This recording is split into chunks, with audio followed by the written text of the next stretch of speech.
नमस्कार, स्वागत है आप सभी का गणेश एस्ट्रो हेल्प में। मैं हूं आपके साथ डॉक्टर दिलीप और बहुत बहुत स्वागत करता हूं आपका ज्योतिष के इस प्रोग्राम में। इस स्पेशल वीडियो में हम बात करने वाले हैं कर्क राशि वालों के लिए, कर्क लग्न वालों के लिए कैसा रहेगा इस साल का पहला महीना जनवरी, मतलब कि जनवरी 2022 आपके लिए कैसा रहने वाला है।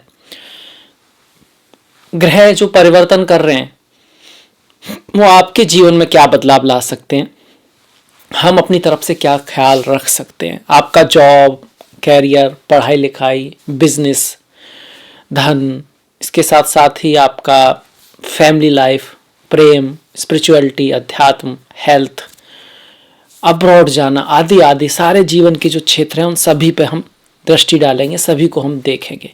तो सबसे पहले आ जाते हैं कुंडली के ऊपर कि कौन कौन से ग्रह कहाँ बैठे और क्या कर रहे हैं। तो देखिए, इस तरह से दिखती है आपकी कुंडली फिलहाल में। आप देख सकते हैं कि प्रथम भाव में, द्वितीय भाव में और तृतीय भाव में और चतुर्थ में भी कोई ग्रह नहीं है। ये प्रथम भाव है, यहाँ पे 4 नंबर इसलिए लिखा है क्योंकि आपकी जो राशि है वो काल पुरुष की चौथी राशि है। पहली राशि मेष है, दूसरी वृषभ है, तीसरी मिथुन है और चौथी कर्क है, इसलिए 4 नंबर पहले ही भाव में आ गया। 5वीं सिंह है तो 5 नंबर आपके द्वितीय भाव में, आपके द्वितीय भाव में सिंह राशि है। इसी तरह तीसरे भाव में 6 नंबर है, मतलब आपके तृतीय भाव में कन्या राशि है। चौथे भाव में आपके तुला है और आपके पंचम भाव में वृश्चिक राशि में केतु और मंगल जो हैं वो गोचर कर रहे हैं। और यहाँ पर जो मंगल है वो 26, माफ कीजिएगा, मंगल जो है 16 तारीख तक गोचर करेंगे। फिर 16 तारीख को आपके छठे भाव में धनु राशि में मंगल चले जाएंगे। इस तरह से मंगल रहेंगे आपके। अगर हम छठे भाव की बात करें तो वहां पर 16 तारीख के बाद मंगल आ जाएंगे, पर उससे पहले शुक्र जो है वहां पर ऑलरेडी हैं, शुक्र वक्री चल रहे हैं, पूरे महीने रहेंगे। सूर्य वहां पर रहेंगे स्टार्टिंग से लेकर और आपके 14 तारीख तक, क्योंकि 14 तारीख को मकर संक्रांति है, 14 तारीख को ये मकर में आपके सप्तम भाव में चले जाएंगे। इस तरह से सूर्य रहेंगे। शनि जो हैं पूरे महीने मकर राशि में ही गोचर करते रहेंगे सप्तम भाव में आपके, और बुध भी आपके सप्तम भाव में मकर राशि में गोचर करेंगे। बुध 14 तारीख से वक्री हो जाएंगे और 4 फरवरी 2022 तक वक्री रहेंगे, फिर 4 फरवरी को डायरेक्ट हो जाएंगे, मार्गी हो जाएंगे।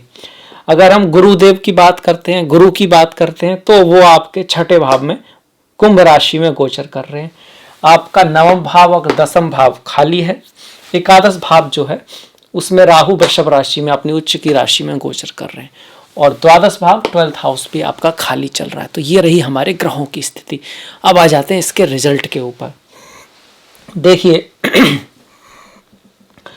मंगल आपकी कुंडली के सबसे योग कारक ग्रह, जो 10म मतलब पद, प्रतिष्ठा, सम्मान, समाज में आपकी इज्जत कह सकते हैं, समाज में आपका रुतबा कह सकते हैं, कहीं ना कहीं आपकी जो कर्म भूमि को दिखाता है वो ग्रह कौन सा है? मंगल है। आप बहुत इमोशनल हो जो कर्क वाले हैं और भारत भूमि के लिए बहुत ज़्यादा कर्म करने वाले और मेन जो नेता रहे हैं बहुत सारे, वो आपकी या तो वृश्चिक से रहे या कर्क से रहे, बहुत ज़्यादा है। कारण क्या है? क्योंकि चंद्रमा जो है भारत भूमि की जो कुंडली है उससे बहुत ज़्यादा ऐसे भावों में का स्वामी बनता है जो कहीं ना कहीं कर्म को दिखाते हैं। तो मंगल का अपनी राशि में बैठना यहाँ पर छत्र नाम का राजयोग बना रहा है, मतलब पद, प्रतिष्ठा, सम्मान के लिए बहुत अच्छा है, पॉलिटिक्स के लिए बहुत बढ़िया है, इसके साथ साथ गवर्नमेंट जॉब दिलाने के लिए भी बहुत अच्छा है, पढ़ाई लिखाई के लिए बहुत बढ़िया है, कंपटीशन आदि में भी आप बहुत अच्छा कर पाओगे। खास करके ये ज़्यादा रिजल्ट आ रहा है आपका 16 तारीख तक। और इसमें एक बात का ध्यान भी रखना है, संतान के साथ और अपने जो साथ वाले हैं उनसे थोड़ा सा बना के रखने की कोशिश करनी है, क्योंकि यहाँ पर मंगल तो अपनी राशि में है और केतु के साथ भी है, तो कहीं ना कहीं तो वो मंगल की एनर्जी को बढ़ा रहा है। तो मंगल की एनर्जी बढ़ेगी तो 10म भाव की मतलब पद, प्रतिष्ठा, सम्मान भी बढ़ेगा और पंचम भाव कंपटीशन में विजय, पॉलिटिक्स आदि में भी विजय, वो भी बढ़ेगा। पर कहीं ना कहीं मंगल का नैसर्गिक प्रभाव भी बढ़ सकता है। और मंगल का नैसर्गिक प्रभाव क्या है? अधैर्यता, थोड़ा बहुत अधैर्यता आपकी रह सकती है और गुस्सा वगैरह आपकी लाइफ में आ सकता है, ये सब रहता है। अभी न्यू ईयर आ रहा है तो पटाखे भी चल रहे हैं यहाँ पर, तो ये इस चीज़ का ध्यान रखेंगे कि मंगल केतु का जो योग है, मंगल केतु कभी कभी अचानक क्रोध भी ला देते हैं, उस चीज का भी आपको ध्यान रखना पड़ेगा। मंगल 16 तारीख के बाद यहां जाएंगे, और इससे पहले इसमें वो कुछ और चीजें भी दिखा रहे हैं, स्पेकुलेटिव गेन्स, स्टॉक मार्केट से गेन, जमीन जायदाद रियल एस्टेट से लाभ, ये भी आपको करा रहे हैं। इसके बाद देखिएगा कि मंगल 16 तारीख के बाद फिर आपके जब छठे भाव में आएंगे, तो छठे भाव में आने पर ये आपके रोग ऋण शत्रु पर आपकी विजय दिलाएंगे, रोग ऋण शत्रु पर विजय दिलाएंगे। यहाँ आकर कार्य के क्षेत्र में थोड़ा एफर्ट अवश्य बढ़ जाएगा, पर दशम का स्वामी अपने से अष्टम जा रहा है, तो कार्य में कुछ उतार चढ़ाव आ सकता है और एफर्ट ज़्यादा करना होगा। जब उतार चढ़ाव की हम बात करें तो वो रहेगा आपका 16 तारीख तक, और उसके बाद एफर्ट बढ़ रहा है, पर उससे आपको रिजल्ट भी मिलेगा। आप बहुत ज़्यादा मेहनत करोगे अपने पद प्रतिष्ठा सम्मान के लिए, और 16 तारीख तक कोई तबादला आदि, ट्रांसफर आदि जैसा भी रिजल्ट आ रहा है। इसके साथ साथ 16 तारीख तक अगर आप किसी तरह की मीडिया, क्रिएटिविटी और डिजाइनिंग, कुछ इस पॉलिटिक्स जहाँ पर परफॉर्म करना होता है, ऐसे कार्य से जुड़े हैं तो उसके लिए बहुत बढ़िया है। और उसके बाद जैसे आप किस डॉक्टर हैं, आप वकील हैं, आपका काम किसी तरह से लोगों की प्रॉब्लम सॉल्व करने, दुनिया की सेवा करने, कुछ इससे जुड़ा है, तो आपके लिए बहुत बढ़िया समय है। 16 के बाद फॉरेन लैंड जाने का, विदेश यात्रा का और कार्य के क्षेत्र में बाहर जाने का योग भी मंगल यहाँ से बनाते हैं। मंगल की दृष्टियों की बात करें तो 16 तारीख तक उनकी दृष्टियां 1, 2, 3, 4 अष्टम भाव पर, 11वें भाव पर और 12वें भाव पर है। और इससे वो क्या करेंगे, देखिए, एक तो थोड़ा सा जो ड्राइविंग करना है वो सेफ करना है, इन लॉस के साथ थोड़ा बहुत डिफरेंस ऑफ ओपिनियन रह सकता है, रियल एस्टेट आदि से लाभ कराएंगे और विदेश जाने का योग रहेगा। 16 तारीख के बाद भी विदेश जाने का योग तो रहेगा, अधैर्यता थोड़ी सी ज्यादा बढ़ सकती है, रोग ऋण शत्रु से बचना है, पर आपको कंपटीशन आदि में विजय कराएंगे, और लड़ाई झगड़ा होता भी है तो आपके जीत के चांस ज्यादा हैं। इसी के साथ साथ कार्य के क्षेत्र में पद प्रतिष्ठा सम्मान के लिए अच्छे हैं, तब मतलब कि प्रमोशन आदि हो सकता है। इसके बाद आ जाते हैं देखिए गुरु महाराज पर। गुरु वैसे तो छठे भाव में चल रहे हैं और उनका अष्टम में चल रहे हैं। अष्टम में गुरु का गोचर बहुत शुभ तो नहीं कहा गया है, और भाग्य के स्वामी होकर अष्टम में है आपके कब तक, अप्रैल तक, और अप्रैल के बाद वो फिर भाग्य इस भाग में आकर आपके लिए बहुत खूबसूरत योग बना रहे हैं। फिलहाल में भी वो कुछ अच्छी चीजें कर रहे हैं। गुरु की जहां भी दृष्टि पड़ती है वहां लाभ होता है, वहां बढ़ जाती हैं चीजें। तो यहाँ से 1, 2, 3, 4, 5, 12वें भाव पर मतलब खर्चा भी बढ़ेगा, इंपोर्ट एक्सपोर्ट आदि से लाभ भी बढ़ेगा, फॉरेन जाने की अपॉर्चुनिटी भी बढ़ जाएगी। साथ ही स्पिरिचुअलिटी, अध्यात्म, आश्रम, मेडिटेशन, इन सब चीजों में अगर आपका इंटरेस्ट है तो उसके लिए बहुत बढ़िया है। 12वें भाव से आपका जो खर्चा है ना, किसी अच्छी चीज पे हो सकता है, अच्छी चीज पर, पुण्य पर आपका धन खर्च होगा, इसको दिखा रहा है। 12वें भाव से तो ये आ गया, पर द्वितीय भाव पर जो गुरु की दृष्टि है वो आपको इनहेरिटेंस दिला सकती है, आपको गिफ्ट आदि मिल सकता है, अनअर्न्ड मनी मिल सकती है, अचानक धन प्राप्ति का योग यहाँ से गुरु बना रहे हैं। आपकी वाणी से आपका लाभ हो सकता है। अगर आप किसी इसी तरह के काम में है, कंसल्टेशन का आपका काम है, वाणी से रिलेटेड काम है, सेल्स मार्केटिंग का काम है, तो आपके हाथ में कोई अचानक से अच्छा कह सकते हो कि क्लाइंट आ सकता है, कोई अपॉर्चुनिटी आ सकती है। चौथे भाव पर जो दृष्टि पड़ रही है तो घर, गाड़ी, भूमि, वाहन, बंगला खरीदने का योग बन रहा है। हालांकि उसमें 1, 2, 3 बार होने के बाद वो काम होगा, एकदम सीधा नहीं हो पाएगा। कारण क्या है कि शुक्र वक्री चल रहे हैं जो कि चतुर्थ के मालिक हैं, पर है अच्छा, जमीन जायदाद के मामले में अच्छा आपका जो है समय चल रहा है। और 16 तारीख तक हम कह सकते हैं कि स्पेकुलेटिव गेन्स वगैरह के लिए भी ठीक है, स्टॉक मार्केट आदि से भी ठीक है। अब इसके बाद आ जाते हैं शनि महाराज पर। शनि वैसे तो शश नाम का और काम नाम का, शश नाम का महापुरुष योग, काम नाम का राजयोग बना रहे हैं। साथ में बुध भी यहाँ पर बैठ गए हैं, और बुध आपके लिए कहीं ना कहीं ट्रैवल को बढ़ाने वाले हैं, यात्राएं बढ़ सकती हैं, खर्चा बढ़ सकता है। आपके स्पाउस पर, पति पत्नी पर, प्रेमी प्रेमिका पर, जीवन साथी जीवन संगनी पर कोई आपको खर्च करना पड़ सकता है, या उनकी लाइफ में कोई खर्च आ सकता है, उनको चेंज ऑफ प्लेस या दूर जाना पड़ सकता है। इसकी भी यहाँ पर जो है बुध जो है योग बना रहे हैं। रही शनि की बात, तो शनि आपके व्यापार के लिए अच्छे हैं, काम के लिए अच्छे हैं, नेम फेम के लिए भी बढ़िया है। थोड़ी हार्डशिप तो रखेंगे, हार्ड वर्क तो करना पड़ेगा, भाग्य के भरोसे कुछ होगा नहीं, कोई भी काम करेंगे एफर्ट ज्यादा लगेगा, डिले भी होगा। क्यों? शनि की दृष्टि भाग पर भी है, लग्न पर भी है, चौथे भाव पर भी है, मतलब माता की स्वास्थ्य का भी ध्यान रखना है।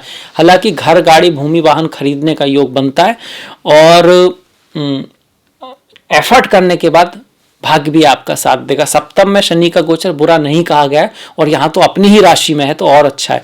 बुध वहां पर आ गए हैं तो जमीन के लिए खर्च भी हो सकता है, मतलब कि खरीदने और बेचने दोनों का योग यहाँ पर कहीं ना कहीं बन रहा है। इसके बाद देखिए, शनि अगर बाय चांस आपका अच्छा रिजल्ट नहीं दे रहे तो क्या करें? माँ काली की पूजा करें। ओम क्रीम कालिकाय नमः, हनुमान जी की पूजा करें, बहुत अच्छा है। ओम हम हनुमते नमः या फिर सुंदरकांड और आप हनुमान चालीसा पढ़ सकते हैं। जिस भी ईश्वर की इष्ट की आप पूजा करते हैं वो मन से, दिल से करें। इतने मन दिल से करें कि आप वो जो पूजा करते हो उसका जो अर्थ आप समझते हो वो आपके जीवन में, मन में बस जाना चाहिए। देखिए, जब भी हम जप करते हैं वो कैसे होना चाहिए?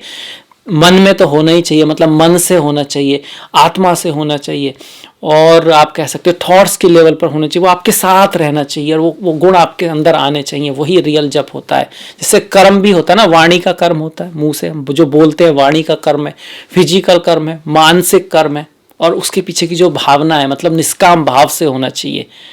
तो ये बहुत ज़्यादा ज़रूरी है। जब तक वो चीज़ आपकी आदत नहीं बन जाती है, आपका मतलब नेचर ही बन जाता है। जैसे शनि आपके सही नहीं चल रहे, आपका नेचर ही बन जाता है हेल्प करना, आपका नेचर ही बन जाता है कि आप प्रैक्टिकल हैं, हार्ड वर्किंग हैं, टाइम टेबल बनाते हैं, तब तक शनि आपका अच्छा रिजल्ट नहीं देंगे। ये आपका नेचर बन जाना चाहिए।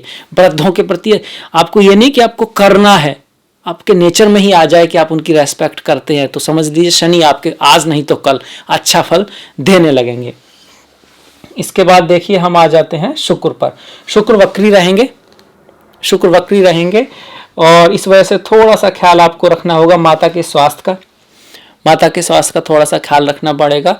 और इसके साथ साथ बड़े भाई बहन या फ्रेंड्स से थोड़ा बहुत डिफरेंस ऑफ ओपिनियन, मिसअंडरस्टैंडिंग हो सकती है।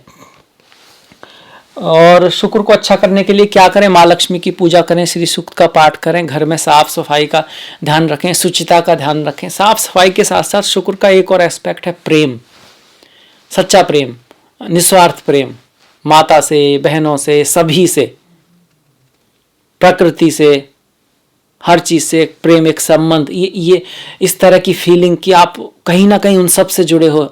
ये आपकी है पृथ्वी, जल, आकाश, अग्नि, वायु, ये कहीं ना कहीं आपके अंदर है, आप भी उसी का पार्ट हो। वास्तव में वो ही रस, तमस और आपका सत्व और ये पंचभूत मिलकर ही सब कुछ खेल चल रहा है, लीला चल रही है। आपको ऐसा लगता है कि आप कुछ अलग हो, वास्तव में ऐसा कुछ है नहीं, वही सब खेल हो रहा है, उन्हीं का सब खेल हो रहा है। तो वो जो उससे जो प्रेम बनता है सभी से, सभी में अपने आप को भी देख पाना इस प्रकृति में, तो वो उससे भी शुक्र अच्छे होते हैं, बढ़िया होते हैं। इसके साथ साथ माँ लक्ष्मी की पूजा, श्री सूक्त का पाठ, शुक्रवार वाले दिन आप हल्दी नहीं, माफ़ कीजिएगा, हल्दी गुरु के लिए होता है, दही का उपयोग करना, नींबू, इलायची आदि का उपयोग करना, इससे भी शुक्र आपके मजबूत होते हैं, अच्छे होते हैं। इसके बाद मंगल की हम बात कर चुके हैं, शनि की, बुध की, सूर्य की बात कर लेते हैं। सूर्य छठे भाव में अच्छे माने जाते हैं। धन का स्वामी छठे भाव में आ रहा है तो धन के लिए एफर्ट तो जरूर होगा। धन के मामले में थोड़ा सोच समझ कर निर्णय भी लेना है 14 तारीख तक। और उसके बाद सूर्य आपके लग्न में आ जाएंगे। सूर्य लग्न में आएंगे तो शनि के साथ जाएंगे तो मतलब बॉस, पिता के साथ रिश्तों में थोड़ा बहुत टकराव रह सकता है। साथ ही आपके अंदर ईगो या आपके स्पाउस के अंदर ईगो आ सकता है। वो कुछ इस तरह से हो सकता है कि वो चाहे कि किसी प्रैक्टिकल तरीके से उसको ऐसा लगे कि भाई इस तरह से काम होना चाहिए, तो आप उनकी बात मान लीजिए। वो थोड़ा सा डोमिनेंट होने की कोशिश भी कर सकता है। ऐसा खासकर जब ज़्यादा होगा, अगर आपकी जन्म कुंडली में भी ऐसा हो। अदरवाइज इतना कुछ नहीं होगा, पर फिर भी रिश्ते बना के रखिएगा। और धन के मामले में अच्छा है, पार्टनरशिप से धन आएगा, स्पाउस से धन आएगा, पति पत्नी जो है उसकी लाइफ में भी धन आ सकता है। और आपका बिजनेस भी बढ़ाने में सूर्य यहाँ से मदद करेंगे। सूर्य को अच्छा करने के लिए हमेशा ही सूर्य नमस्कार, सूर्य को जल देना, राम रक्षा स्तोत्र, आदित्य हृदय स्तोत्र का पाठ करना बहुत बढ़िया रहता है, बहुत अच्छा रहता है। तो ये सूर्य के लिए हो गया। अब हम आ जाते हैं राहु और केतु, यही बच्चे हैं। तो राहु आपके लिए बहुत बढ़िया कर रहे हैं, वंडरफुल। एकादश भाव में राहु का गोचर बहुत ज़्यादा शुभ माना गया और आपके लिए तो अप्रैल के बाद भी बहुत शुभ रहेगा, क्योंकि वो दसम में, राहु जिसके 10 में और दुनिया उसके बस में, मतलब राहु का गोचर आपका अच्छा चलने वाला है। ऐसे में अगर कुंडली में भी राहु बढ़िया हुए और आपकी अभी उसकी दशा महादशा इस तरह का किसी राजयोग वगैरह में हुए, केंद्र कोण में बैठे हुए, केंद्र कोण के स्वामी के साथ, तो फिर जमीन से आकाश में भी आपको अचानक से उठा सकते हैं, पर वो जन्म पत्री ही डिसाइड करेगी। बाकी गोचर में राहु आपके लिए अच्छे चल रहे हैं, यहाँ से राहु आपको पद प्रतिष्ठा सम्मान देने वाले हैं, आपके स्पाउस के लिए भी अच्छे हैं, आपके स्पाउस के लिए भी अच्छे हैं।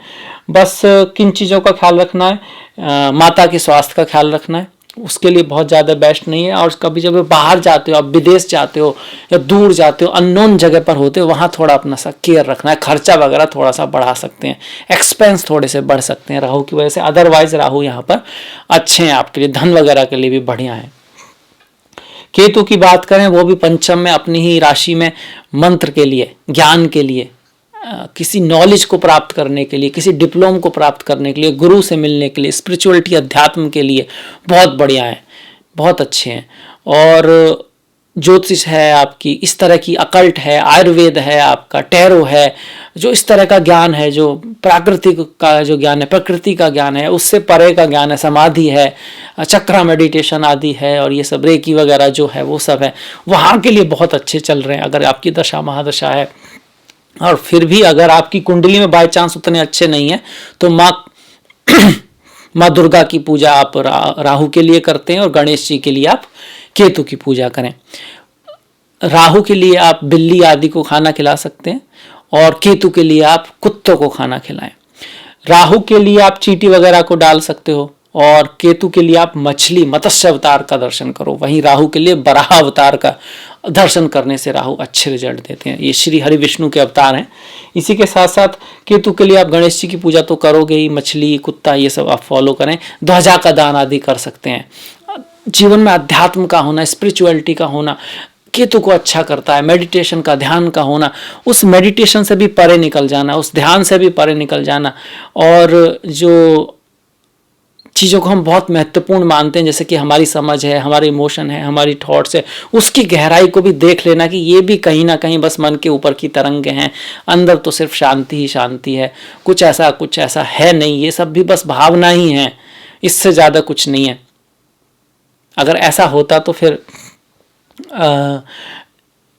ऐसा हुआ करता कि भाई कुछ चीज़ मिल जाती, जैसे कि किसी को एक घर खरीदा तो उसको लगता है उसके पास 2 घर हो जाएं तो वो खुश हो जाएगा, सब कुछ मिल जाएगा, पर 10 घर घाव पर भी वही रहता है। और जिसके पास एक घर नहीं है उसको ऐसा लगता है एक घर मिल जाएगा तो उसके बाद कुछ हो जाएगा अपॉर्चुनिटी, पर ऐसा कुछ होता नहीं है, क्योंकि भावनाएं हैं, चलती रहती हैं, बदलती रहती हैं, उनका नेचर ही ऐसा है। तो जैसे समुद्र के ऊपर वो चलता रहता है, पर अथाह सागर में अंदर सिर्फ शांति रहती है, लहरें वहाँ तक नहीं पहुँचती। तो जो वहाँ तक पहुँच जाता है और लहरों की रियलिटी को समझ जाता है, फिर वो स्थिर पर हो जाता है, फिर वो कह सकते हैं कि अच्छे में बुरे में लगभग एक सा रहता है। तो ये जो स्थिति है ये केतु की तरफ ले जाती है, केतु मोक्ष की तरफ ले जाने वाले हैं। इसके लिए गीता है, आपका उपनिषद है, पर उन चीज़ों को प्रैक्टिकली लाइफ में लाएंगे तो रिजल्ट आपका ज़्यादा बढ़िया आएगा। अगर सिर्फ पढ़ते ही रहेंगे और समझ में आएगी, जीवन में उतारेंगे, उसको गहराई से समझने की कोशिश करेंगे, और वास्तविकता तो यह है कि वो समझ में अगर आ गई तो उसमें प्रयास भी ज़्यादा नहीं करना है, और अगर समझ में नहीं आ पा रहा है तो प्रयास कितना भी करो उसमें प्रयास की आवश्यकता नहीं है, वो तो है ही ना। आत्मज्ञान को हम क्या कहते हैं? सेल्फ रियलाइजेशन, मतलब जो पहले से है उसको देखना है। मतलब कुछ ऐसा नहीं है कि नया कुछ होगा, वो तो है ही, ऑलरेडी यहीं पर है, कुछ ढूंढना नहीं है, निकलेगा कुछ नहीं, बस रियलाइजेशन करना है, बस आंखें खोलनी है, सूर्य तो निकला ही हुआ है, इस तरह से है। तो ये केतु के बारे में बातें हैं, केतु इन चीज़ों के बारे में ही बताते हैं। केतु का हो गया, राहु का हो गया, सारे ग्रह हो गए। अब हम क्या करते हैं, इस महीने के त्योहारों को देख लेते हैं। देखिए त्योहारों में देखें तो 1 तारीख को शनिवार को मासिक शिवरात्रि है। चिदानंद रूपा शिवोहम मन बुद्धि अहंकार चित्तानी, न अहम न मन हूँ, न बुद्धि हूँ, न अहंकार हूँ, न चित्त हूँ, कोई भी नहीं हूँ, तो क्या हूँ? चिदानंद रूपा शिवोहम, जो आनंद स्वरूप है, जिसके अंदर सब कुछ बसा है, जो सबके अंदर है, जो हर चीज का बेस है, जो दिखता है उसका भी, जो नहीं दिखता है उसका भी, जिसके अंदर शांति भी है, जिसके अंदर आवाज भी है, प्रकाश भी है, अंधकार भी है, वो आनंद रूपी जो शिव है, जो हर जगह, वही मैं हूँ। चिदानंद रूपा शिवोहम। 2 तारीख को रविवार को पौष अमावस्या है। अमावस्या को पितरों से जोड़ा होगा। अगर आपकी कुंडली में पितृ श्राप है, प्रेत बाधा आदि कुछ है, पितरों का कोई प्रॉब्लम आपका चल रहा है, विष योग आदि है, तो अमावस्या का व्रत, उस दिन दान, उस दिन कुछ मंत्र आदि बताए जाते हैं, वो बहुत बढ़िया है उन चीज़ों के लिए। वैसे भी हमें बिना किसी प्रॉब्लम के भी अमावस्या के दिन अपने घर में साफ सफाई करनी चाहिए। ऐसा कोई चीज़ें जो हमको लगता है कि दूसरा उपयोग कर सकता है, घर में फालतू में ही पड़ी हैं, उनका दान कर देना चाहिए। इसके साथ साथ गीता के सप्तम अध्याय, द्वितीय अध्याय का पाठ करना चाहिए। पितरों के लिए कुछ प्रार्थना, पूजा, दान अवश्य करना चाहिए। और फिर 13 तारीख को देखिए, गुरुवार को पुत्रदा एकादशी है। नाम पुत्रदा है, वैसे संतान प्राप्ति के लिए एकादशी है, और जो श्री हरि विष्णु के भक्त हैं उनके लिए बहुत इंपॉर्टेंट है। 14 तारीख को पोंगल है, सूर्य जो है उत्तरायण हो रहे हैं, ये बहुत अच्छी बात है। और 15 तारीख को आपका शनिवार को प्रदोष पर्व है, 17 तारीख को सोमवार को पूर्णिमा है, 21 तारीख को शुक्रवार को संकष्टी है, 28 तारीख को शुक्रवार को सठतिला एकादशी है, और 30 तारीख को रविवार को मासिक शिवरात्रि है। तो इस तरह से हो गए हमारे इस महीने के त्यौहार। देखिए, त्यौहार बहुत इंपॉर्टेंट है, ये हमको हमारी संस्कृति से जोड़ते हैं, हमारी पहचान है, ये हमारा इतिहास है, ये इसको जानना, इससे कुछ व्रत आदि करना, इनकी कथाएं आदि करना, कुछ दान पुण्य भी करना, इस बहाने कुछ हम कर भी लेते हैं, वरना तो हम इतने बिजी हो जाते हैं कि कुछ करने के लिए समय ही नहीं रहता। तो ये इसको जानना बहुत ज़्यादा ज़रूरी है। तो ये था मेरी तरफ से जनवरी का राशिफल 2022 का आपके लिए। अगर आपको अच्छा लगा है तो प्लीज़ लाइक कीजिएगा, सब्सक्राइब कीजिएगा और घंटी वाला बटन दबाना मत भूलिएगा। आपका जो सहयोग है अति महत्वपूर्ण है, बहुत महत्वपूर्ण है, उसको बना के रखिएगा। और डिस्क्रिप्शन में मैंने लिंक दिया है, फेसबुक, इंस्टाग्राम, ट्विटर, तो प्लीज़ लाइक, प्लीज़ फॉलो। आपसे मुलाकात होगी नेक्स्ट वीडियो में। तब तक अपना ख्याल रखें, अपनों का ख्याल रखें, सभी का ख्याल रखें। नमस्कार।